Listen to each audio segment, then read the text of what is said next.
Amy and welcome or welcome back. Today I will be checking the good, the bad, and the ugly off the 1001 movie checklist. If you don't know what the 1001 movie checklist or 1001 movie challenge is, it is a challenge I have given myself where I am going to be watching every single movie off the 1001 checklist from the 1001 movies you must see before you die book. I am going off of this one right here, the Life of Pi edition, because that is the copy I have. So far I have done 148, and if you would like to know more about the 1001 movie challenge or watch every single video I have done, there is a playlist up in the corner there. I chose this particular film for today because it is Father's Day, and Westerns are my dad's favorite. Plus, I always have fond memories of watching old classic movies with him, so happy Father's Day, Dad. And to kick it off, as always, let's jump into a very quick summary of the movie. This is the third in director Sergio Leone's not quite interconnected Man with No Name trilogy starring Clint Eastwood. The Good, the Bad, and the Ugly follows three rogues. Such ingratitude after all the times I've saved your life.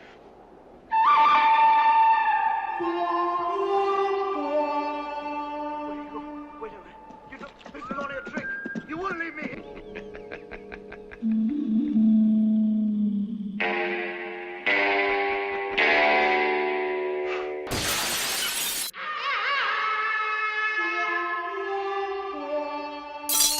Through the Civil War in search of stolen Confederate gold. A lot of people think, and myself included, before I really understood the genre, that The Good, the Bad, and the Ugly is a classic American Western, and it is very much not that. This movie was created because Hollywood was so sick of the traditional Western. They thought it was boring and stodgy and like a relic of the old original cinema from like the 20s and 30s, and they wanted to kind of, well, the Hollywood didn't want to, so director Sergio Leone, who is an Italian filmmaker, made this genre of films called spaghetti westerns, which were really popularized by The Good, the Bad, and the Ugly, and are more or less identified by the fact that they have Italian and Spanish crews, cast, and usually star either an up-and-coming American actor or an old Hollywood actor who was in westerns to begin with. The spaghetti western even spun out into Korean cinema with very weird and almost shot-for-shot remake, The Good, the Bad, and the Weird, which I have yet to see, but I've seen clips of it and it just looks hilarious. Because this was filmed with a mainly Italian and Spanish cast and crew, the majority, and you can definitely tell when you're watching, the majority of the dialogue is dubbed in post because it doesn't quite match up in some places. Tell Baker that I told him all that I know already. Tell him I want to live in peace, understand? That it's no use to go on tormenting me. I know nothing at all about that case of God. That's, I feel, is a very iconic spaghetti western thing, for lack of a better word. It is distracting at some point, but at the same time, it's just something that makes it feel like the genre, if that makes sense. So even though a lot of people really hate when the audio is out of sync, for me, in this one, I can give it some leeway because it's just so iconic of the genre. And The Good, the Bad, and the Ugly also does its cinematography so beautifully.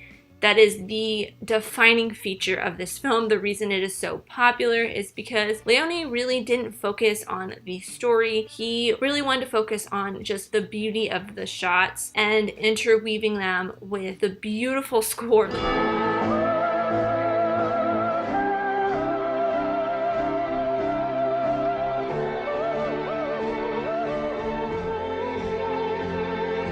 Like, the score in this is just superb. It's some of the most iconic music of all time, and this movie has some of the most iconic shots of all time. It's just some of the shots and even the music from this movie are so prevalent in today's culture that a lot of people don't realize where they kind of originated from, like the really long close-ups of people's faces, or it just keeps cutting back and getting closer. That is something I don't think stemmed from here, but was popularized from this film. And it also has some classic Western blocking, I guess you could say, where the camera is just sitting on a very static long shot of just, in a couple scenes, two men just sitting there eating, not talking, staring at each other, or just a long static shot of whatever is happening. The camera just sits there and all of the action happens with no cuts to anything else within the scene, like you would see in a lot of movies today. And then the music, there is just that sting that everybody knows, even if they don't necessarily know it is from this movie.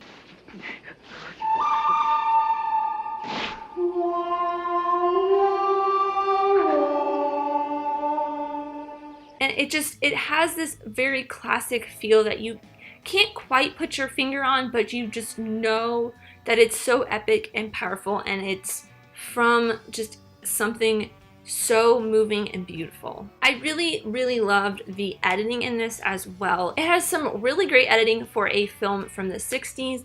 They did some really great match cuts that just blew my mind. I didn't realize that people were so sophisticated. Well, I mean, we all know how much I really love the history of film, and especially all of the old cinema, so I know what they are capable of. But even though I know that and I learn it constantly and I'm teaching myself about it constantly, it still blows my mind how they can do a match frame like this so perfectly. And sometimes, like even today, like with all the technology we have today, something like this could not be done as beautifully. I don't shoot the rope. I shoot the legs off the stool.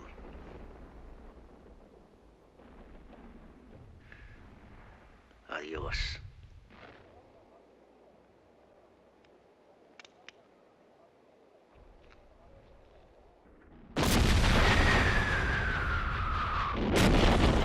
And they also used the match cut, well, not really a match cut, but more of an audio match that I just found super hilarious.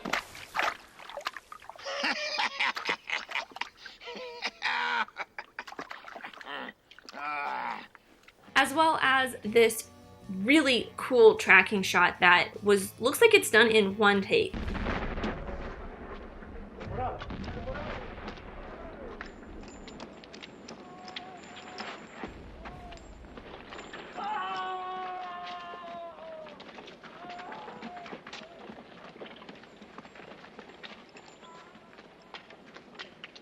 Oh, it's just so beautiful. I absolutely adore it. And I briefly mentioned this earlier when I was talking about kind of this stereotypical Western genre shots, but the men, when they're just sitting there talking or staring at each other, just long, static, silent shots, are kind of what inspired some other ones. But this specific scene I'm about to show you really, really inspired a scene from a lot of people's favorite movie that I think you'll recognize. Yeah, but this time I've got the money. And because of that comparison, at least to me, I really got the feeling that the character of Angel Eyes was a slight inspiration for George Lucas for the character of Han Solo. He very much feels like he is a character that is in it for the money. He will do anything to earn a little bit of money. He'll do anything to just get more money. He's very greedy. But you know the pity is when I'm paid. I always follow my job through. You know that. No! Angel Eyes! That was the way Han Solo was at the beginning of A New Hope. We can pay you 2,000 now, plus 15 when we reach Alderaan. 17, huh? Okay, you guys got yourselves a ship. Story-wise, I know I mentioned this earlier, Leone did not focus on the story, and you can tell. The story is so slow, kind of boring, but I was really in it for the last probably 20 minutes. And the last 20 minutes were so mind-blowingly beautiful in both cinematography and music and just execution. I couldn't help but just absolutely fall in love with this, even though I was kind of bored for the beginning of it and it was hard for me to really get into the momentum of the movie because I wasn't really connecting to the story as much as I had hoped. But I feel like that may just be a me thing, because with most Westerns, I feel it very, very hard to get into the story because they are very slow rolling movies. They tend to build up to a very action-packed last 20 or so minutes, which this film is almost 3 hours long, and I feel like the first bunch of it was just so boring and so slow rolling, but I couldn't help but just sit there and be entranced by the relationship between Tuco and Blondie, and Clint Eastwood. Just, he's such a powerful actor. He does not talk a lot in this movie, which I don't think Clint Eastwood really talks a lot in most of his movies. He has this presence about him on screen that really, even if the story is very slow and very boring, you are just captured by his presence on the screen. And that helped me go through this entire movie. And because in its heart of hearts, it is a Western, it does tell the story that most Westerns tell, a story of self-preservation, no matter what side you are on. And I think it is symbolized very well through the storyline of Tuco and Blondie continually switching sides in the Civil War, pretending that they are on one side or the other just to protect themselves. Hurrah for the Confederacy! Hurrah! Down with General Grant! Hurrah for General... What's your name? Lee. Lee! Or when Blondie tells Tuco the wrong name that is on the gravestone, just because he knows he can't really trust Tuco to give him the extra money. But overall, even though I was pretty much bored through the entire movie except for the last glorious 20 minutes, I'm not saying that this story was bad. It just usually takes me a little bit of time to warm up to a Western that's not in space. Yes, I bet you have. And one last small thing that really has nothing to do with the movie. I know Scott Eastwood looks a lot like his father, but no matter how many times I see the two of them, or Clint Eastwood as a 20-year-old, similar or around the same age that Scott is now, it still blows my mind how much they look like twins. And now it is time for my favorite part of the video, the clip. You can probably guess what clip I chose, so I'm not even really going to set it up. I will just let you bask in its glory.